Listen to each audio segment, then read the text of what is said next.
Hello students, तो कैसे हो आप सभी। उम्मीद करता हूँ अच्छे होंगे। तो आज के सेशन में हम क्लास 12 100 मार्क्स हिंदी का दिगंत भाग 2 का चैप्टर नंबर 8 पदखंड का ऊषा, जो कि शमशेर बहादुर सिंह जी के द्वारा लिखा गया है, उसका आज हम संपूर्ण हिंदी अर्थ देखने वाले हैं। तो वीडियो में आगे बढ़ने से पहले अभी तक आपने हमारे चैनल को सब्सक्राइब नहीं किया है तो प्लीज सब्सक्राइब कर लीजिए और साथ में बेल आइकन को दबा लीजिए ताकि अगली वीडियो की नोटिफिकेशन आपको मिल सके।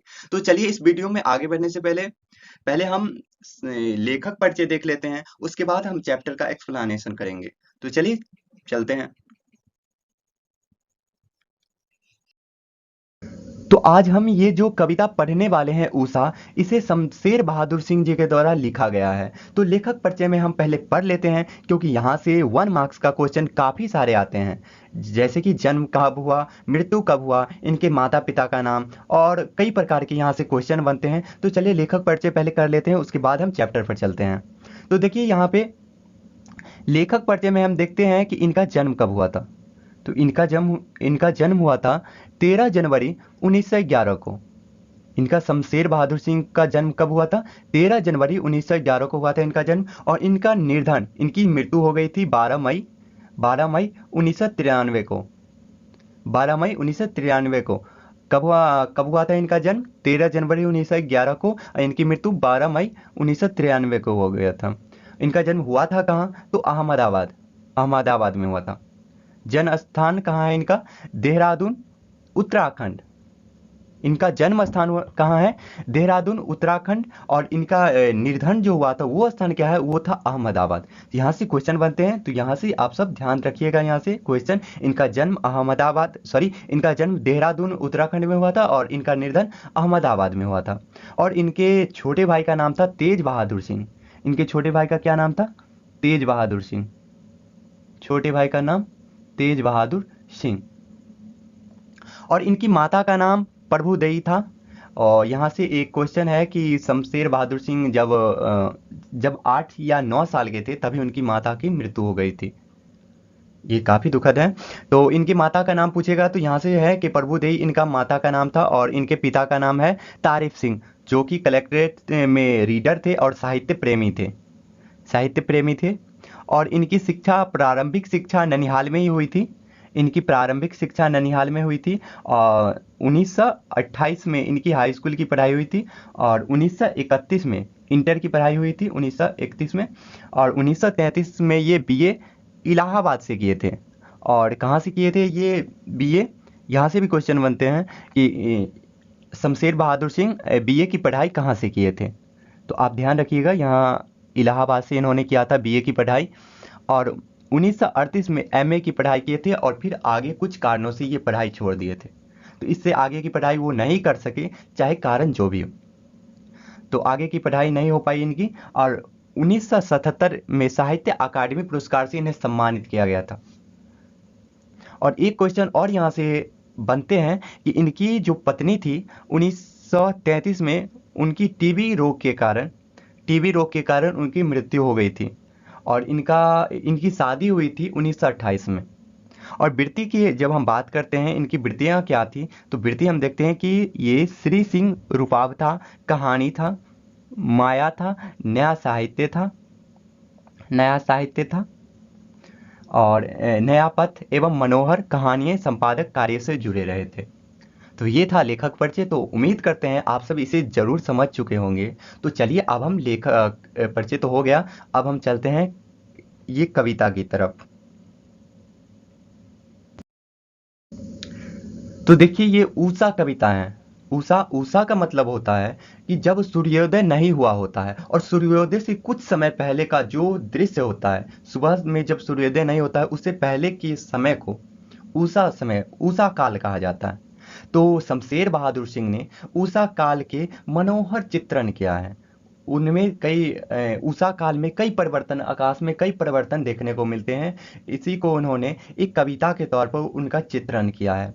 ये कविता थोड़ी छोटी सी कविता है, और लेकिन ये कविता नीरस कविता है।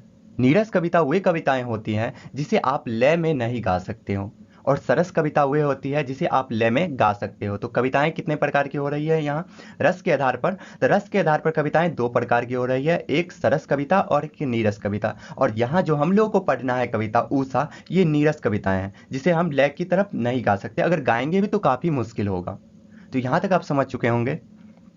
तो चलिए हम चलते हैं इस उषा के चैप्टर को अब पढ़ते हैं। तो यहाँ पे है, प्रातः नभ था बहुत नीला, शंख जैसे भोर का नभ, राख से लीपा हुआ चौका अभी गीला पड़ा है। क्या है? प्रातः नभ था बहुत नीला, शंख जैसे भोर का नभ। आप कई लोग कहते हैं कि कविताएं उसे समझ में नहीं आती, उसका वो भावार्थ क्लियर नहीं कर पाते हैं। तो आप सब उसे छोटे छोटे भागों में तोड़कर पढ़ने की कोशिश करें, जरूर समझ में आएगी। तो मैं आपको छोटी छोटी पंक्तियों को मैं छोटे छोटे भागों में तोड़ के आपको समझा रहा हूँ। तो आप सब ध्यान से क्लास में बने रहिएगा, आपको जरूर समझ में आएगी और क्लास एंड होते ही आपको ये चैप्टर पूरी तरह से समझ में आ चुकी होगी। तो चलिए हम चलते हैं। तो प्रातः, प्रातः प्रातः का मतलब होता है कि सुबह का समय। नभ का मतलब होता है आकाश, आकाश अंबर, और नीला शंख। तो चलिए हम इसे अब लाइन को हम पढ़ते हैं, इसका भावार्थ देखते हैं। प्रातः नभ था बहुत नीला, शंख जैसे भोर का नभ। यहाँ पे कवि शमशेर बहादुर सिंह कहते हैं कि प्रातः काल का जो नभ था, जो आकाश था, वो बहुत नीला था। प्रातः काल का जो आकाश होता है वो बहुत नीला। उन्होंने यहाँ पर उस नीले आकाश को शंख से तुलना किए हैं। शंख से, जैसे शंख नीला शंख होता है, जैसे नीला शंख, जिस तरह से शंख को हम लोग पवित्र मानते हैं, वैसे ही अंबर जो होता है, जो हमारा लोग का आकाश होता है, उसे भी हम लोग पवित्र मानते हैं। तो यहाँ पे शमशेर बहादुर सिंह ने इसीलिए इस अंबर को, प्रातः काल के जो आकाश है, उसे एक शंख से तुलना किए हैं। तो कहते हैं प्रातः नभ था बहुत नीला, शंख जैसे भोर का नभ। कहते हैं प्रातः नभ, प्रातः में जो नभ था वो बहुत नीला था, जैसे शंख, जैसे नीला शंख होता है वैसे ही वो दिख रहा था। जो उषा काल का जो समय होता है, उषा काल का जो आकाश का रंग होता है वो नीला होता है। और कैसा नीला होता है? जैसे शंख जिस प्रकार नीला होता है, उसी प्रकार वो दृश्य होता है। आगे कहते हैं कि राख से लीपा हुआ चौका अभी गीला पड़ा है। वो दृश्य जब सूरज उगने वाला होता है, उससे कुछ समय पहले जो उषा काल होता है, जब जैसे उस समय का जो आकाश का दृश्य होता है, जिस प्रकार हम लोग चूल्हे के सामने जो चौका लिपा करते हैं, अभी तो नहीं होती है, लेकिन जहाँ मिट्टी मिट्टी वाले चूल्हे पर खाना बनते हैं वहाँ चौका किया जाता है, वहाँ लिपाई होती है। वैसे ही जिस प्रकार लिपाई होती है और कुछ समय तक वो गीला रहता है, अगर हम वहाँ पर जाते हैं तो वहाँ पे धब्बे उखड़ने के चांसेस रहते हैं, इसीलिए हमारी माता बहनें वहाँ पर जाने से मना करती हैं। तो यहाँ पर शमशेर बहादुर सिंह ने उसी चौका से उस अंबर की तुलना किए हैं कि अभी सुबह का जो अंबर होता है, जो आकाश होता है, वो उसी राख से लिपा हुआ चौका के समान होता है, जिसमें काली नमी होती है, थोड़ी सी काली धुंधलाहट होती है।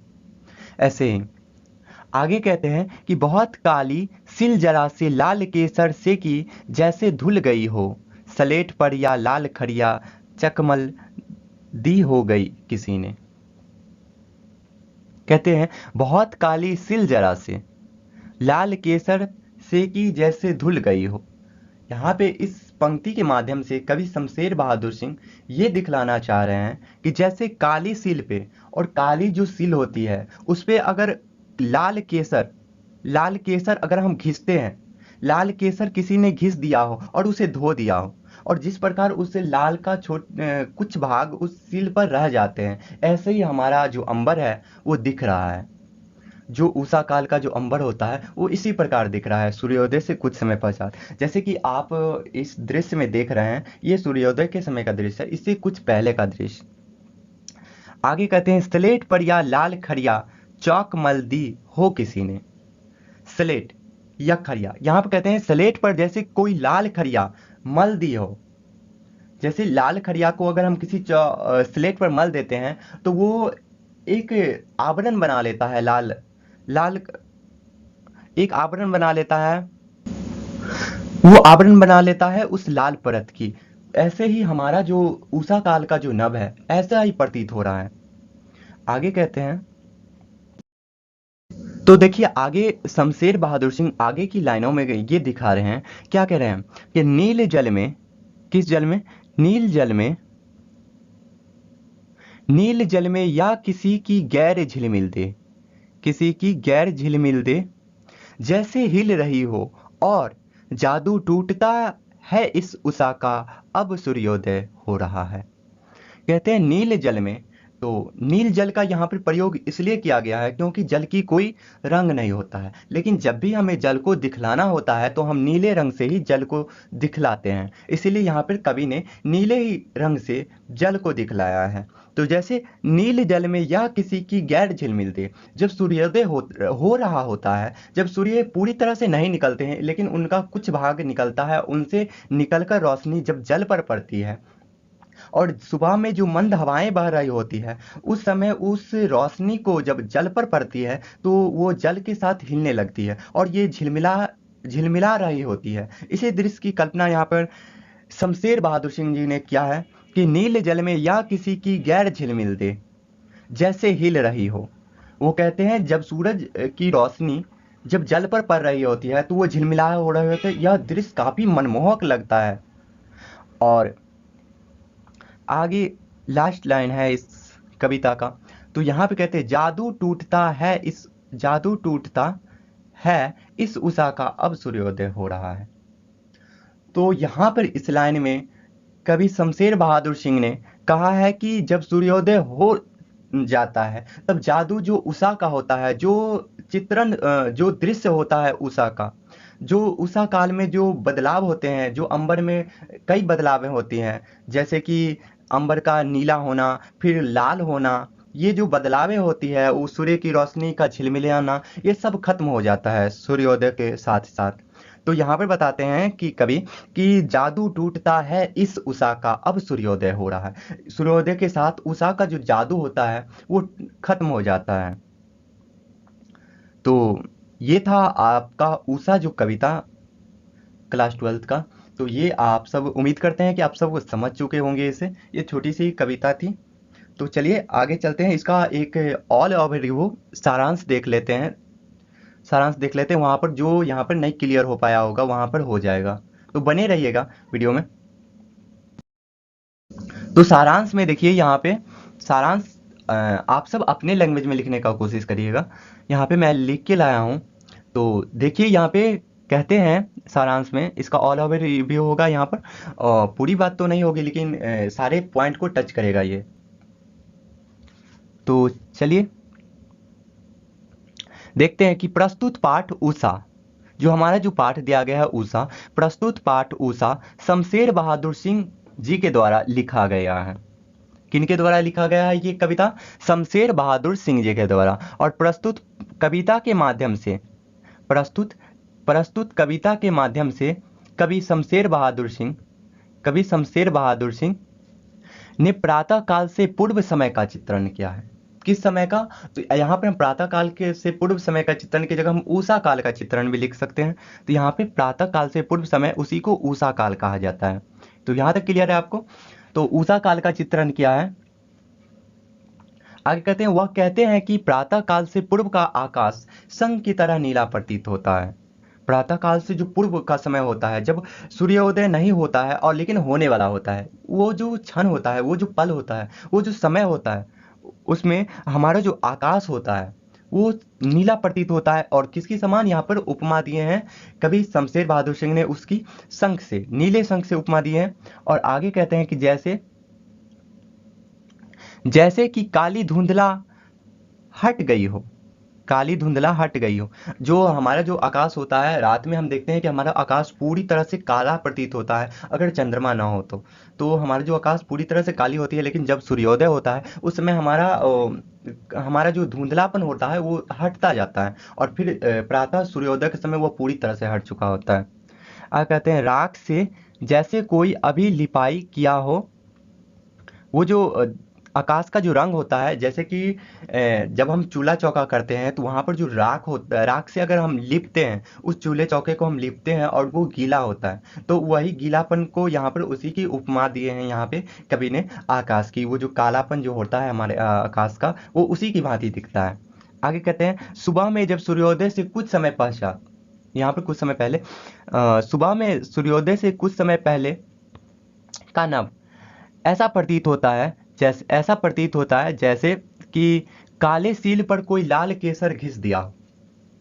काले सील काले सील पर कोई लाल केसर, कैसा केसर घिस दिया हो? लाल केसर घिस दिया हो। यहाँ पे लाल केसर घिस दिया हो। और तालाबों में या समुद्र में या जल में, हम यहाँ पे लिखेंगे कि जल में सूर्योदय के समय उनके जल के दृश्य झिलमिला रहे होते हैं। और सूर्योदय के दृश्य को कवि ने, यहाँ पे सूर्योदय के दृश्य को कवि ने मनमोहक दृश्य के रूप में दिखलाया है। सूर्योदय से पूर्व के दृश्य को मनमोहक दृश्य के रूप में दिखलाया है, जिसे उन्होंने कौन सा काल कहा है? उषा काल कहा है। तो अतः हम कह सकते हैं कि सूर्योदय का समय अद्भुत दृश्य होता है। सूर्योदय का समय और उससे पूर्व का जो उषा काल होता है वो काफी मनमोहक होता है, वो काफी काफी देखने योग्य होता है, जिसे हम ब्रह्म मुहूर्त भी कहते हैं। वो अद्भुत दृश्य होता है। इस अद्भुत दृश्य को हम सभी को प्रातः काल देखना चाहिए। इन्होंने इस दृश्य को क्यों इस चैप्टर में बताया है? ताकि हम सब उसे देख पाएं, हम भी उस प्रातः काल में जागे, उस दृश्य को देखें। उस दृश्य में जो हमारा जो वातावरण होता है बिल्कुल शांत होता है, और विद्यार्थियों के लिए वह ब्रह्म मुहूर्त काफी योग्य होता है उसकी पढ़ाई के लिए। तो अगर हम उस मुहूर्त में अगर पढ़ते हैं तो हमारी हमारी जो मानसिक संतुलन होता है, हमारी जो मानसिक इच्छाएं होती है, हमारे जो मानसिक तनाव होते हैं, उस समय नहीं हो पाता है। उस समय जो भी हम पढ़ेंगे वो बहुत अच्छे से हमें याद होगा और समझ में आएगा। इसीलिए विद्यार्थियों को उस समय में जगना चाहिए, उस दृश्य को भी देखना चाहिए और उस समय का लाभ उठाना चाहिए और पढ़ना चाहिए। तो ये था ऑल ओवर रिव्यू, सारांश के रूप में मैंने आपको बता दिया इस चैप्टर का। तो चलते हैं नेक्स्ट आगे। तो नेक्स्ट लेक्चर, तो यहीं पर इस क्लास को समाप्त करते हैं। तो नेक्स्ट लेक्चर जब मैं लेकर आऊँगा तो होगा जनजन का चेहरा एक।